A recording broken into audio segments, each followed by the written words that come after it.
Assalamualaikum. Kita akan sambung pembelajaran kita unit 1 kemahiran saintifik. Sebelum itu, jangan lupa subscribe channel Cikgu Sarima.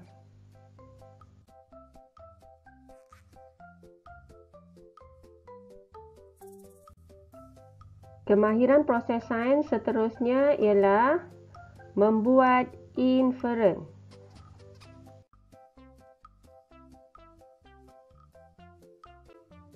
Membuat inferen ialah kemahiran menyatakan kesimpulan awal yang munasabah untuk menerangkan sesuatu pemerhatian.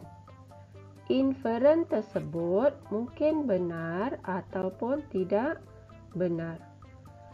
Paling mudah cikgu terangkan ialah inferen ni lebih kepada kita memberikan sebab atau alasan berdasarkan pemerhatian kita.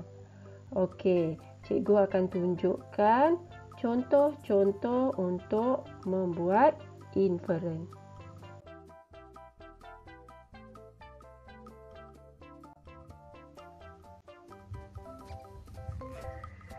Kita mulakan dengan contoh pertama. Sebelum kita menyatakan inferen, kita kena kenal pasti dulu apakah pemerhatian dalam gambar rajah tersebut. Okey, apa yang ada dalam gambar rajah tersebut ialah ada pokok. Okey, pokok itu di dalam pasu. Kita bukan nak tengok pasu, kita nak tengok anak pokok. Okey, anak pokok itu kita lihat sangat subur. Pokok itu hidup dengan subur. Okey, itu ialah pemerhatian dia. Jadi, apakah yang menyebabkan pokok ini boleh hidup dengan subur? Mungkin disebabkan pokok ini mendapat air yang mencukupi, atau pokok ini mendapat baja yang mencukupi. Jadi, inferen yang boleh kita nyatakan dalam gambar rajah ini ialah kerana pokok itu mendapat air mencukupi, atau kerana pokok itu mendapat baja mencukupi, ataupun kita boleh gabungkan sekali kerana pokok itu mendapat air dan baja yang mencukupi. Okey, kita tengok pula contoh seterusnya.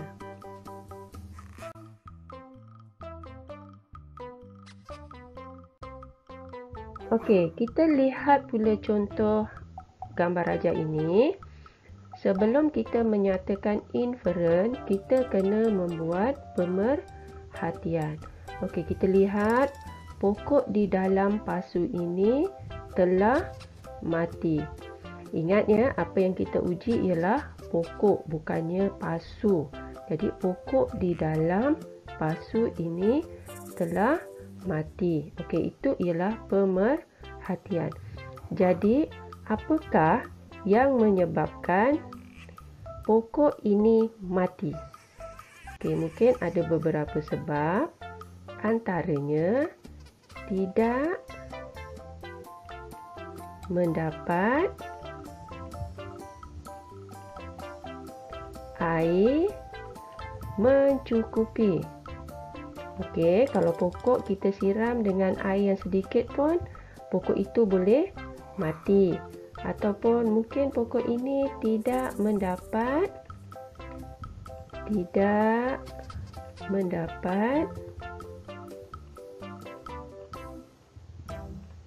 baja yang mencukupi. Okey.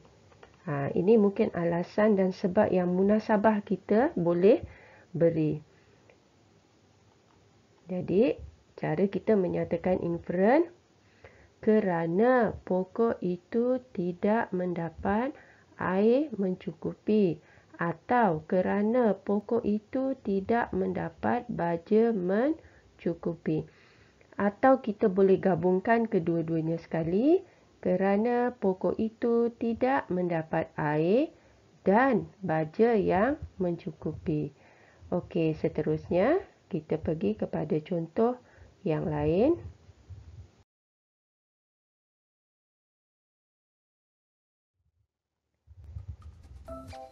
Okey, kita tengok pula contoh yang ini. Gambar ajar seorang budak berada di dalam kelas, tetapi seorang kawannya tidak hadir ke sekolah. Macam mana kita tahu kawan dia tidak hadir ke sekolah? Kita perhatikan meja dan kerusi kosong. Jadi, pemerhatian yang kita boleh buat ialah kawannya tidak hadir ke sekolah. Okey, itu ialah pemerhatian. Jadi, apakah sebab ataupun alasan yang munasabah kita boleh beri apabila seseorang murid tidak datang ke sekolah? Mungkin disebabkan sakit, atau mungkin disebabkan ponteng, atau mungkin ada sebab-sebab lain yang munasabah. Kita tak tahu kenapa murid tersebut tidak hadir ke sekolah. Okey, jadi kita boleh nyatakan inferen kerana kawannya sakit ataupun kerana kawannya ponteng sekolah. Inferen ni kadang betul dan kadang tidak betul. Okey, tapi janji ia adalah munasabah. Okey, kita tengok contoh yang seterusnya.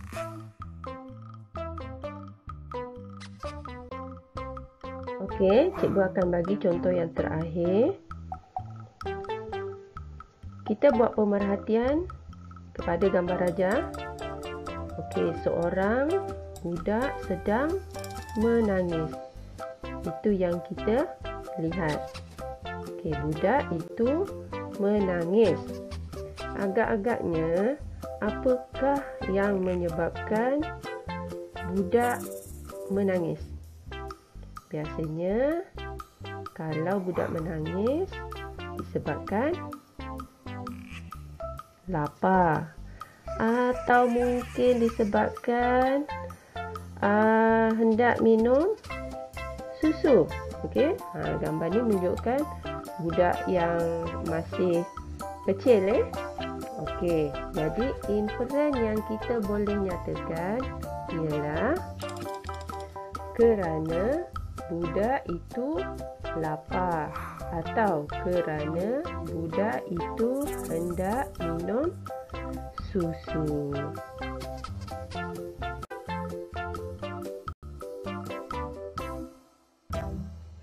Sekian saja daripada cikgu. Diharapkan semua murid faham apa yang telah cikgu terangkan, iaitu kemahiran membuat inferen.